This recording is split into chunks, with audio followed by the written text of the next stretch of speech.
बांग्लादेश में हिंदू अल्पसंख्यकों के खिलाफ हो रही हिंसा को लेकर भारत की तरफ से लगातार चिंता जताई जा रही है। बांग्लादेश में हिंदुओं के जो हालात हैं, उस पर 28 नवंबर को पीएम मोदी से विदेश मंत्री एस जयशंकर ने मीटिंग भी की थी और अब 29 नवंबर यानी कि आज लोकसभा में एक लिखित जवाब दिया।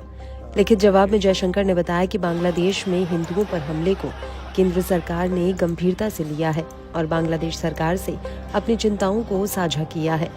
बांग्लादेश में अल्पसंख्यकों की सुरक्षा की प्राथमिक जिम्मेदारी बांग्लादेश सरकार की है। भारतीय उच्चायुक्त बांग्लादेश में अल्पसंख्यक हिंदुओं के मसले पर करीब से नजर रख रहा है। उधर विदेश मंत्रालय ने भी इस बारे में भारत सरकार की चिंता बताई। विदेश मंत्रालय के प्रवक्ता रणधीर जायसवाल ने कहा कि भारत ने बांग्लादेश सरकार के साथ हिंदुओं और अन्य अल्पसंख्यकों पर खतरों और लक्षित हमलों को लगातार और दृढ़ता से उठाया है। इस मामले पर हमारी स्थिति स्पष्ट है। अंतरिम सरकार को सभी अल्पसंख्यकों की सुरक्षा की अपनी जिम्मेदारी निभानी चाहिए, क्योंकि बांग्लादेश में हिंदू अल्पसंख्यकों का मुद्दा हमारे देश में पूरी तरह से गर्म है, तो ऐसे में राजनीतिक बयानबाजी भी अपने चरम पर है। आइए आपको सुनाते हैं किसने क्या कुछ कहा। जिस तरह से दुर्दशा वहाँ पे साधुओं की, संतों की हो रही है, ये हमारे लिए बहुत ही चिंताजनक है। लेकिन सबसे बड़ी बात ये है कि यहाँ पर इसको लेके कोई आंदोलन नहीं हो रहे, कोई ऑल आइज ऑन बांग्लादेश करके कोई सोशल मीडिया पे मूवमेंट नहीं हो रही है। तो ये भी चीज़ें जो है चिंताजनक है। मैडम, जो प्राइम मिनिस्टर है वही बांग्लादेश का, उनको पीस के लिए, शांति के लिए नोबेल प्राइज मिला था जी। और देखिए, वो जब से आए हैं सत्ता में, वो कितनी अशांति फैलाए हुए हैं। हम तो यही कह सकते हैं इस मुश्किल के टाइम पे बांग्लादेशियों के साथ में कि हम हैं, और जो हिंदू वहाँ पे हैं उनके साथ में हम पूरी तरीके से हैं।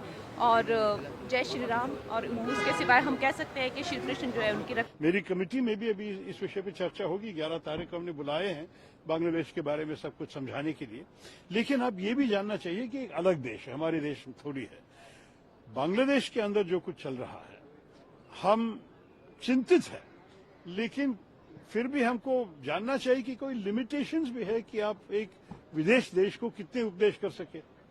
हम चिंतित रहेंगे, हम बात करेंगे उनसे, हम बताएंगे कि क्या क्या करनी चाहिए। मेरे ख्याल में उनके जो हाई कोर्ट का जो अभी डिटर्मिनेशन है कि ये इस्कॉन की बैन का आइडिया बिल्कुल बुरा है, उसको आगे नहीं ले जाना है, ये सब अच्छी बात है। अभी ये हम चाहते हैं कि सारे माइनॉरिटीज को जो उनके देश के अंदर डेमोक्रेटिक राइट्स मिलनी चाहिए कि वो सब उनको मिले। देखते हैं।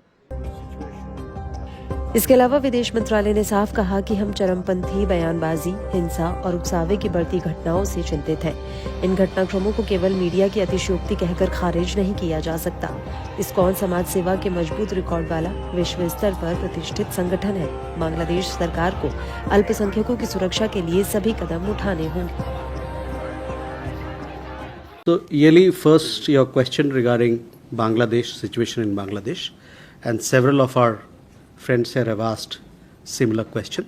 So, on that, I would say that India has consistently and strongly raised with the Bangladesh government the threats and targeted attacks on Hindus and other minorities. Our position on the matter is very clear. The interim government must live up to its responsibility of protecting all minorities. We are concerned at the surge of extremist rhetoric, increasing incidents of violence and provocation. These developments cannot be dismissed only as media exaggerations.